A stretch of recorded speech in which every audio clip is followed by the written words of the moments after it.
have always encouraged anyone to start a podcast today. So if you haven't heard about Anchor, it's the easiest way to make a podcast. So let me explain. And this is the app I'm actually using to make this podcast. It's free. There's creation tools that allow you to record and edit your podcast right from your phone or computer. And Anchor will distribute your podcast for you so it can be heard on Spotify, Apple Podcast, and many more. And you can make money from your podcast with no minimum listenership. It's everything you need to make a podcast in one place. So download the free Anchor app or go to anchor.fm to get started.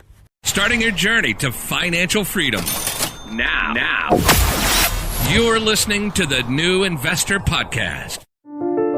So I wanted to go back and just reflect one more time on the journey so far. And I really truly believe that by being consistent and disciplined, by laying an additional stone every single day on my path to financial freedom, that I will end up achieving it. There is no doubt in my mind today, this very minute, that the secret to a potential formidable success lies within me, even if it sounds cliche. However, who else but me will clear out the path, pick up that stone, lay it on the ground, ensure it is straight, aligned, and beautiful. Only me and you ultimately can do that. And it is the same about building my own wealth and my own future. Thinking that this depends on anybody else but me is irrational, borderline crazy. And having faith in this almost as a religion led me to a strong conviction that starting the process of building wealth is actually very effective, if not the only way to start a powerful journey of self-development and self-discovery. If I had to detail what my purpose is, what really fires me up in the morning, it would come down to a very simple one to my eyes: significantly transform my financial future and document this journey day to day for others who are hungry to do the same.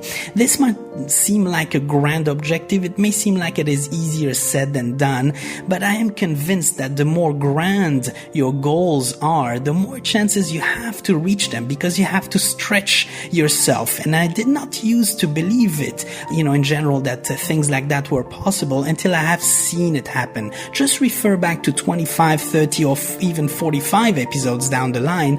I built wealth since. Once you start to believe it is possible, that you can do this, then it becomes a moral obligation as a human being to pursue that purpose. It means that you are yet to reach your full potential, and you cannot possibly live your life the same way while knowing you can reach such heights for yourself.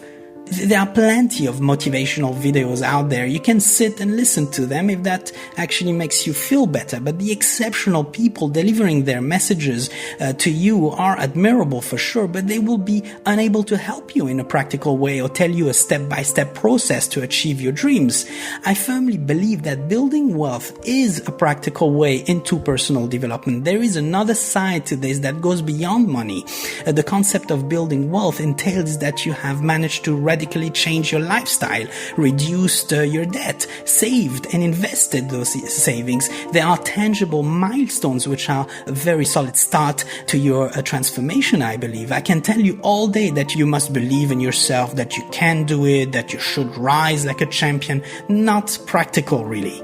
What I can do, however, is show you how I will do this. I will podcast it, I will write it down every step of the way until I reach freedom, so that hopefully, if I succeed, I would have managed to prove a crucial aspect of success, that it can be done by anyone, provided you start the process. The most important trait of any investor is how he or she manages emotions once things start to go backwards. Success lies in the process, not in the finality.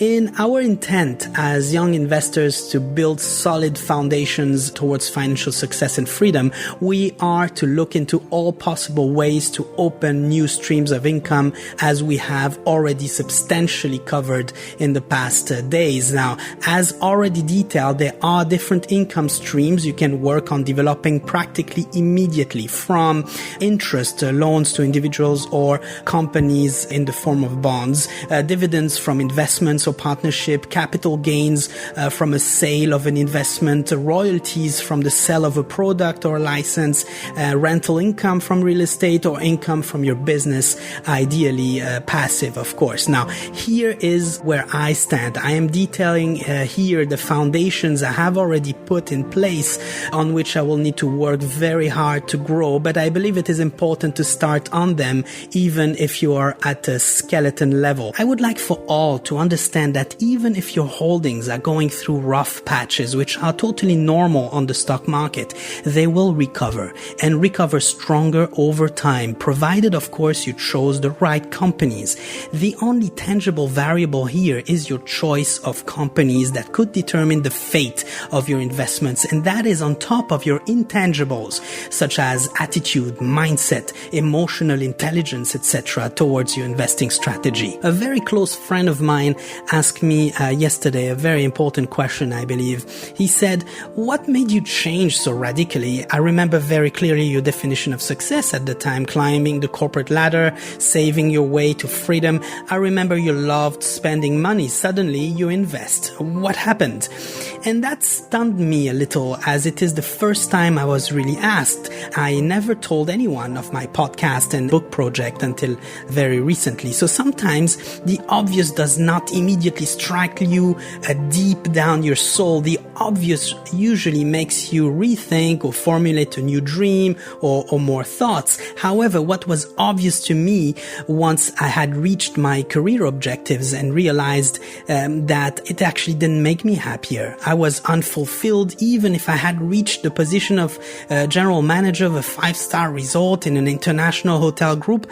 Why was that? I did not linger in finding the answer. I immediately knew it was about freedom. Happiness is about freedom, and despite my very comfortable situation, I was yet to be free. Still very much passionate about the job and the industry, but not free. However, we humans have more than one passion we can strive with, most certainly more than a few.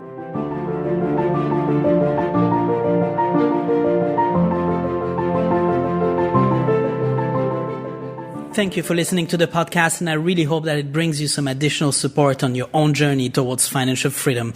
Don't forget to hit that subscribe button to never miss an episode, and looking forward to your DM and follow on Instagram at New Investor Podcast. In the meantime, stay invested, be patient, and keep playing the long-term game.